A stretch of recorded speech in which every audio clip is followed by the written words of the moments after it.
The reason I'm not posting every week, and the easy answer is basically quality over quantity. That's what I tell everybody because it's super easy to understand. But a more in-depth answer, and I've been dying to do this video because I need to explain exactly why I'm not posting every week and what's going on. After I uploaded the Waterhouse video, it was a huge success. It was amazing. It was great. It was awesome. It was a good video, great idea, I think, good thumbnail. And then I was like, okay, let's post every week to build momentum. Let's post every single week without stopping. So that's exactly what we did. However, quality took a big hit, not just in video production, but also ideas as well. But we kept on going and kept on filming and doing everything. And I think we posted 5 or 6 or maybe 7 weeks in a row. And slowly but surely, momentum just dive. And if you're an aspiring YouTuber, you're gonna wanna watch this video because I'm gonna explain to you, in my opinion, how YouTube has been working for me. I think momentum is very important, but I don't think it's necessary to get a viral video going. I posted both my homeless video and the Waterhouse video with virtually no momentum at all. And those are my 2 best performing videos. So I'm posting every week. Quality's taking a hit, ideas are taking a hit. So when you're a YouTuber and you post a video, you don't want to see 10 out of 10. 10 out of 10 basically means that you're out of 10 of your most recent videos, the one you just posted is doing the worst. So 10 out of 10 is bad. 1 out of 10 is good.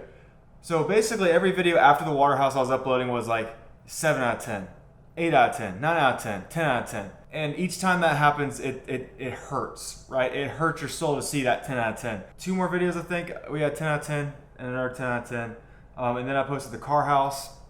I thought that one was gonna go big, I really did. So I tried new ideas, new things, new video styles. I modeled it a lot after Matthew Beam, which wasn't a good idea, and I'll explain why in a minute. But I did all that and boom, 10 out of 10. Wasted all that money, all that time for a video that didn't perform. Now I say wasted, but not really, because what I learned from it was completely different. But what I'm getting at is when a video is 10 out of 10, when it doesn't do good, it's not because of the YouTube algorithm. Like, rarely is it because of that. It's just because it's not a good video. Maybe some of you who are watching this like me and my personality for some weird reason. I don't know, you do you, I'm glad. But a lot of people have no idea who I am. They've never seen my face. They've never heard my voice. So when they're presented with an idea, like a car house, they may not be interested. Sure, I built this crazy house that worked on top of a car, but at the end of the day, how many people really care about that?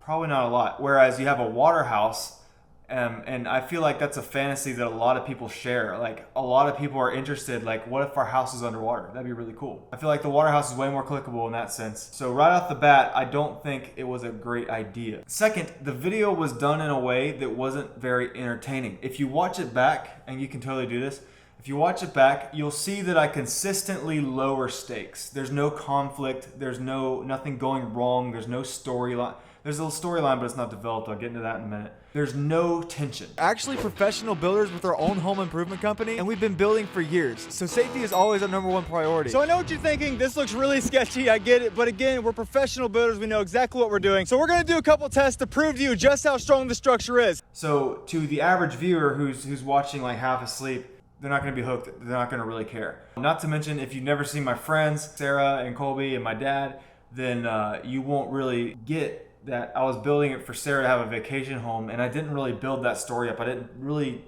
tell you why. I didn't really get into like how much it meant to me to make her, feel great and appreciated.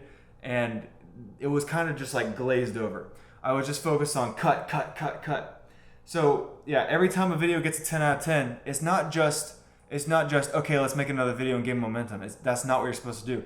When it gets a 10 out of 10, you need to look back and realize, like, okay, what am I doing wrong and how can I fix it? So every time that happens, that's what I do.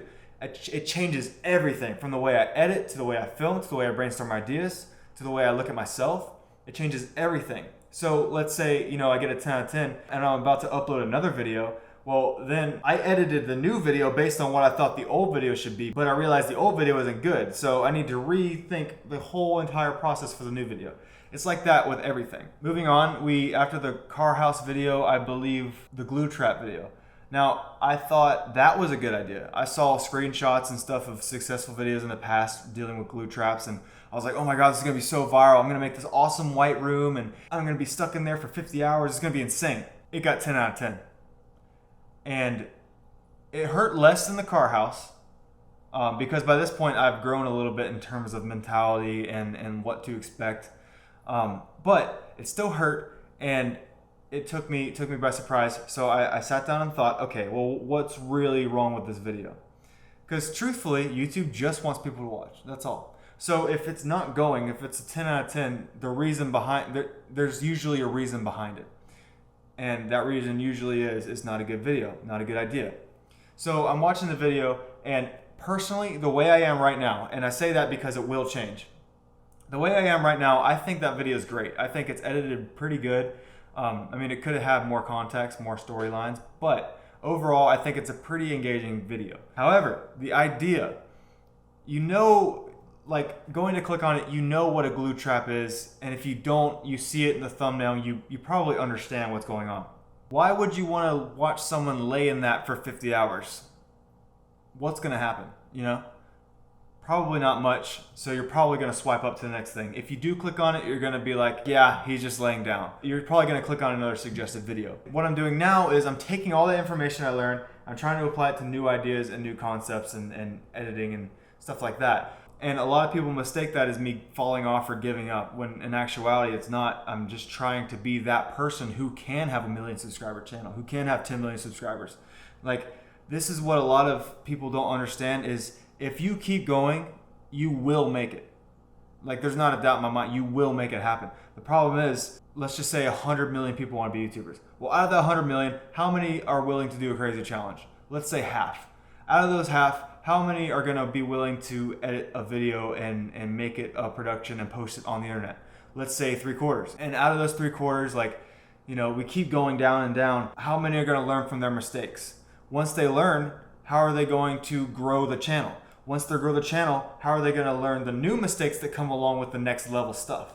I'm in that point right now where I feel like I'm about to level up again. But I need to learn and develop my skill set again the same way I did before I blew up the first time back a year ago. But you know, you have creators like Ryan Trahan, Eric, those guys are currently leveling themselves up. Like, each level comes with new challenges and new things to learn that you're just not aware of yet. You know, to get 1,000 subscribers, you have to learn to be consistent, and you have to learn to do it not for the views. You have to learn to do it for yourself. Very basic concepts like thumbnail and titles and video ideas and stuff like that.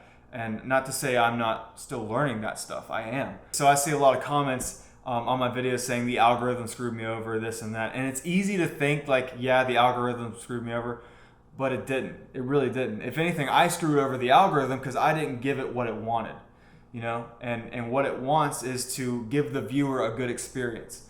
And although some of you may have enjoyed the glue trap, you may have enjoyed the car house, you probably know who I am. And considering you're watching this video of me talking, you probably know who I am. And you've probably seen my videos before. To a complete stranger who's just swiping for videos looking for stuff to watch, it's not going to be entertaining for them. Like, they want to see the car house fall down. They want to see all the problems. Like, the roof got blown off at one point in that video. I didn't even film it.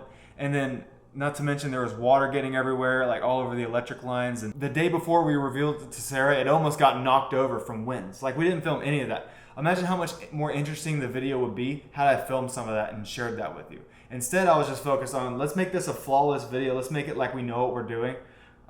Which we do, but we don't at the same time, because nobody builds a car on top of a house. You know, it's a learning experience, and I feel like I need to share that with the audience. YouTube is all about growth. And it's not just YouTube, it's everything in life.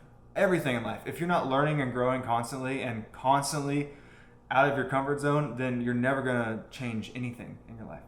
So if you could take away 2 things from this video. 1, I'm not falling off, and there's a reason why I'm not uploading every week.